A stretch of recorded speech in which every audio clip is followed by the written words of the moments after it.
Hello बच्चों, let's read the given question. The question says, what are the advantages of total reflecting prism over a plane mirror? So पहले बात कर लेते हैं characteristics of plane mirror and the prism, right? So basic understanding we need to have about these two objects. Basically we can say optical objects. So यहाँ पे we can write as a key concept. अगर हम बात करते हैं about the plane mirror, so इसकी जो characteristics of images हैं वो क्या क्या हैं? First of all, it creates virtual image, ठीक है, erect and of same size at same distance from mirror, right? So these are some important characteristic of the plane mirror that we need to understand.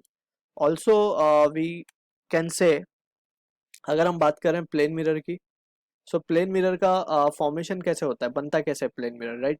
So that is very important over here to understand. Plane mirror is nothing but it is combination of glass. Basically एक glass sheet होती है जिसके एक surface को हम silver करते हैं. तो बेसिकली हम इसे दो सेपरेट पार्ट में कंसिडर कर रहे हैं. एक तो ग्लास शीट हो गई और एक हो गया silvered surface, right? So that is very important about the plane mirror. ठीक है, so this are few important thing we can say. अब बात करते हैं प्रिज्म की. सो प्रिज्म बेसिकली क्या होता है? प्रिज्म दो रिफ्लेक्टिंग सरफेस को किसी एंगल पे हमने अगर रख दिया, सो ये क्या बन गया, हमारा प्रिज्म बन गया with a base over here. ठीक है, so this is what the structure of prism is.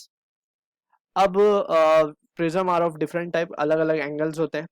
सो कोई में 45 45 90 का होता है, किसी में कुछ और एंगल्स होते हैं. ठीक है, so accordingly prism by definition we can say two reflecting surface joined in this fashion, or we can say joined in the form of a triangle. So the structure formed is known as the prism, right? अब from this basic understanding we will try to analyze के advantage क्या है prism का over plane mirror. Also we need to understand कि कोई चीज़ जो हम देखते हैं it is due to reflection of light, right? जो surface या जो object ज़्यादा क्लियर दिखे, that means light is reflecting very much from that object और हम उसे बहुत ही क्लियरली देख पा रहे हैं.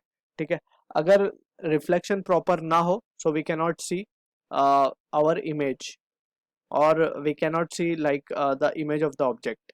ठीक है ना? So that's why we can say कि ऑल्दो वी कैन सी के हम कोई ऑब्जेक्ट जिसको हम देखते हैं, जैसे फॉर एग्जांपल न्यूज़पेपर में हम अपना इमेज नहीं देख पाते. क्यों?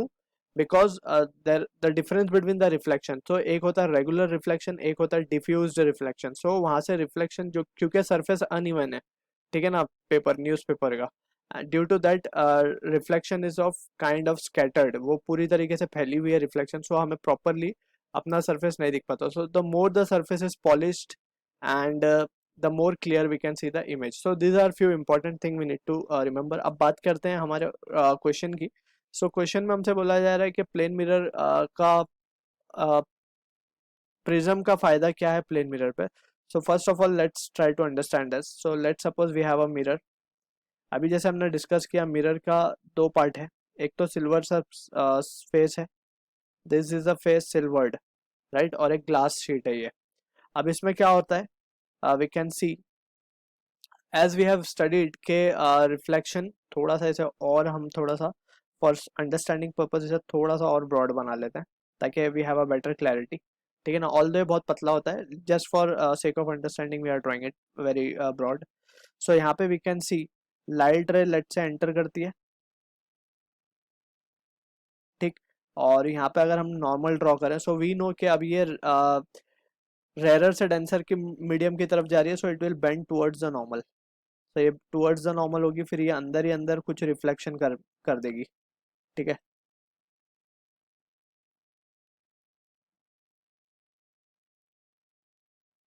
तो अंदर कुछ तरीके से रिफ्लेक्शन करेगी और we can say some of the light will get reflected back.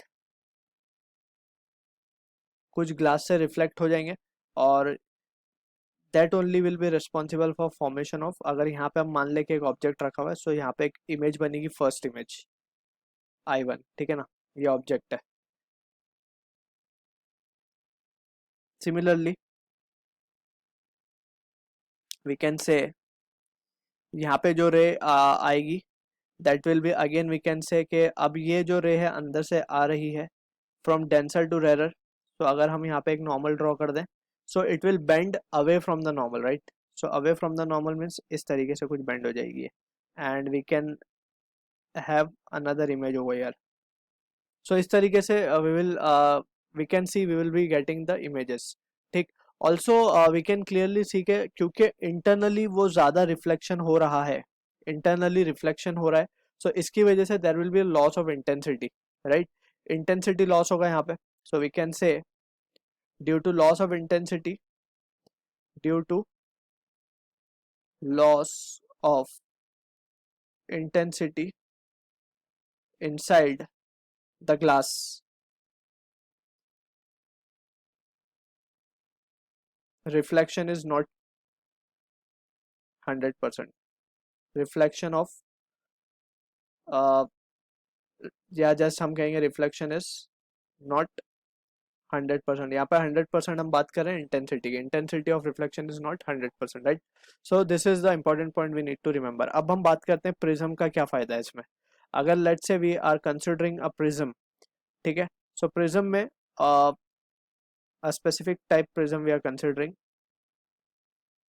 जिसमें we are taking this angle as to be 90 degree. अगर ये एंगल 90 डिग्री है so we can clearly see कि ये दोनों एंगल जो है सामने वाले 45 हो जाएंगे,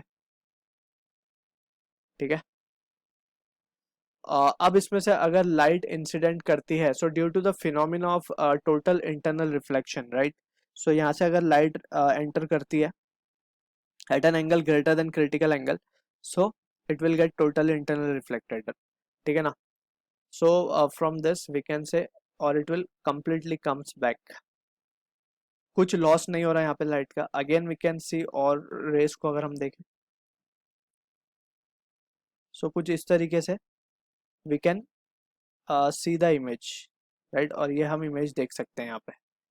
अगर हम यहाँ से देखें so there is no loss due to reflection, so we can say कि जो रिफ्लेक्टिंग प्रिज्म है it has advantage over the plane mirror in terms of intensity, क्योंकि यहाँ पे इंटेंसिटी का कोई लॉस नहीं हो रहा। जितनी क्लियर इमेज हम यहाँ पे देख सकते हैं उतनी यहाँ पे नहीं देख सकते due to loss of intensity. So this is the advantage.